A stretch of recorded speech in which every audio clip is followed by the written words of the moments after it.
In this world, if you want to win in 21st century, you have to making sure that making other people powerful, empower others, making sure the other people better than you are, then you will be successful.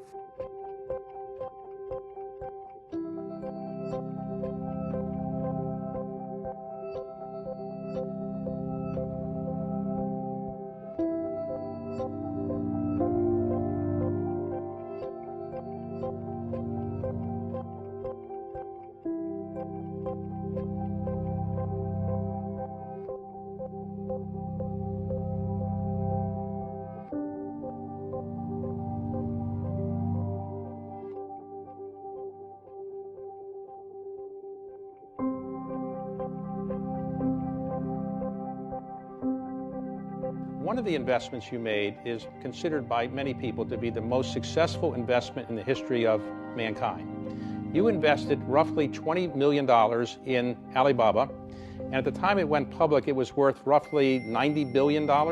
So 20 million to 90 billion is a return of about 4,500%. Now, Jack Ma is a very distinguished individual now one of the most successful entrepreneurs in the world. What is it that made you feel this was worth putting in $20 million? Well, he had no business plan and zero revenue, maybe 35, 40 employees.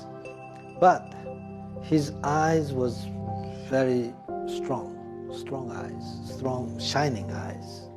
I could tell from the way he talked, the way he looked at, he has a charisma, he has a leadership. So his business model was wrong. It's the way he talked, the way he can bring young Chinese people following him. 1999, year 2000, even at the Yahoo time, a lot of people say this Jack is crazy. He's doing something that we don't understand. Yeah, this is a crazy guy. I mean, I remember my first time in Time magazine, they call me Crazy Jack. And I think crazy is good. We are crazy, but we're not stupid. 20 years ago, I came to America. My first trip to America, to Seattle. And in Seattle, I found the internet. And then I came back and tell my friends that I'm going to open a company called Internet. I invited 24 of my friends. Had a 2-hour discussion. And finally, nobody understood, nobody supported me. We had a vote. 23 of them against me. They forget about it. There's no such kind of network called Internet. Don't do it. There's only one person who said, Jack, I trust you. I don't know what that is, but if you want to try, go right ahead and try it. Because you're still young. At that time, I was 30 years old. So I started my business without knowing anything about computer, without knowing anything about business. I started my first company, my wife and I, and a schoolmate. The first 2-3 years for Alibaba was a disaster. We did not have a business model. People in China did not believe the internet. People did not believe e-commerce. It was so difficult. I called myself like a blind man riding on the back of blind tigers. Jumping around for the past 20 years. I survived today. For the first 3 years, life was really bad. I remember I tried to borrow $3,000 from the banks. It took me 3 months asking any friends I know to borrow the money and failed. And everybody said Jack is telling a lie because there's no such network called Internet, 1996. So one day, later 1996, China was connected to the Internet. I invited 10 media friends to my apartment. I want to tell them I'm not telling a lie. There is a network called Internet. We waited 3 hours and a half to download the first picture. But at least it proved that I was not telling a lie. I remember when we tried to help our small business to sell online. Nobody want to sell because nobody come to buy. So first week, we have 7 employees. We buy and sell ourselves. The second week, somebody started to sell on our website. We buy everything they sell. We have 2 rooms full of things we bought for no use, all garbage for the first 2 weeks, in order to tell people that it works. It was not easy. Since 1995 to 1999, we failed. We go nowhere our business because nothing was ready. In 1999, I invited 18 friends of mine who came to my apartment. We decided to do it again. We called the name Alibaba.com. And we want to focus on helping small business. We believe China, we don't have a lot of big companies. We have so many small business. And small business, it's so difficult for them to survive. If we can using internet as a technology to help small business, it will be fantastic. So we started saying, if America is good at helping big companies, just like America is good at making basketball, we should play ping pong in China. We should help the small guys. And we should not helping small guys to save cost, because small business know how to save the cost. But small business should learn how to make money. So our business is focusing, helping small business to make money online.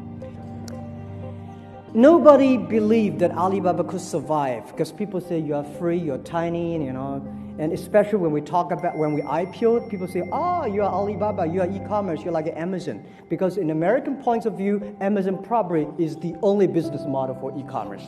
But no, we are different. The difference between us and Amazon is that we do not buy and sell, but we help small business to buy and sell. We have 10 million small business on our site, buy and sell every day. We sell, our revenue our sales last year was 390 billion US dollars. And this year, possibly, we are going to be bigger than Walmart globally. In China, e-commerce is a lifestyle. Young people of a minimum, they're using e-commerce to exchange ideas, they communicate, they build up the trust, they build up the record. It's just like a Starbucks. You never go to Starbucks to test how wonderful coffee is. It's a lifestyle. And this is how internet e-commerce is changing China. My vision is that in 10, 20 years, anywhere, you buy anywhere, sell anywhere. Philippine people can buy salmon on Norway. Norwegian people can sell things to Argentina. Argentina can buy and sell to China. This is how the internet is going to change. And lastly, I want to say, we have changed China. We feel proud of that. And we think that the power of change is so powerful. The first revolution of technology, we have the organization of business called a factory. The second revolution, energy, we have the organization called companies, and have the Second World War. This time, internet, the data. And I think we have a new business called platform. And the Third World War is going to happen. And this war is not between nations.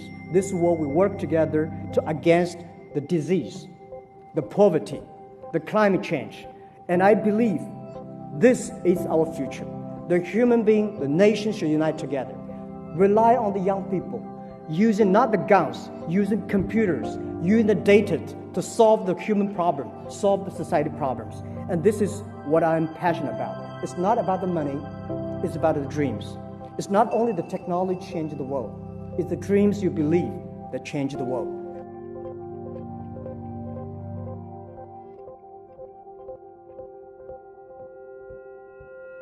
Everybody is made unique and different. So you must have a unique and different way. A lot of people today have a lot of complaints. Say, I don't have opportunity. I complain a lot when I was young and suddenly realized complaint does not solve any problem. Where the opportunity always in the place where people complain. There are so many opportunities in this world, because there are so many complaints. If you can solve the complaint, one of the complaints, that's the opportunity. I think young people, if my advice to be an entrepreneur, don't be scared of failure, of setbacks, and don't give up. Right? I want to say is that if there's a book I want to write, is Alibaba 1001 mistakes. You have gone through so many tough experiences, and that will make you different. That's what my advice. 而今天，我想把大家请过来，跟大家共同探讨以后至少5年、10年我们要做的事情。那么阿里巴巴我们将做成怎么样？我想，从黄页的时候我就提过，黄页所要瞄准的对象不是国内战略，而是国际战略。我们所有的竞争对手不在于中国，而在于美国的规模。如果说第一，我们把阿里巴巴定位，就把它作为国际战略，我们不要把它定位是国内战略。第二个呢，我想就是我们要学会硅谷人的一种拼劲。如果说我们是早上8点钟下班，8点钟上班，5点钟下班，这个不是搞高科技啊，这个绝对不是我们阿里巴巴能成功。如果说我们有这种精神，反正我上班了，8点钟上班，5点钟下班了 ，OK， 赶紧学习大家。人家美国人强就强他的硬件，强就强他的系统建设，这方面确实比你糟。但是玩信息玩软的，中国人的脑袋绝不比别人差。我们在座的所有的人的脑袋绝不比任何人差。这就是我们敢跟美国人斗的劲，我们绝对敢斗。如果我们是好的 team， 好的团队，我们自己知道我们想做什么，我们想干些什么的时候，我相信我们是可以一当数。我们能够赢政府机构，我们能够赢其他很多的民营企业、大的这种企业的时候，凭的是我们的精神、我们的意识、我们的创新概念，以及我们这种拼劲才能去斗。否则的话，跟他们有什么区别呢？谁都知道，Internet 是个泡沫。我刚才讲的危机感就是Internet 这个泡沫现在越来越，什么时候破？然后呢，把股票掉了，eBay 股票会涨。那么有一天eBay股票涨了以后，可能阿里巴巴社区的股票涨，所以不要担心。我觉得 Internet 这个梦不会破，这个泡沫不会破，我们为后面的3、5年所付出的代价是非常惨重的。只有这样的惨重的代价，才会赢得我们未来的取得的成功。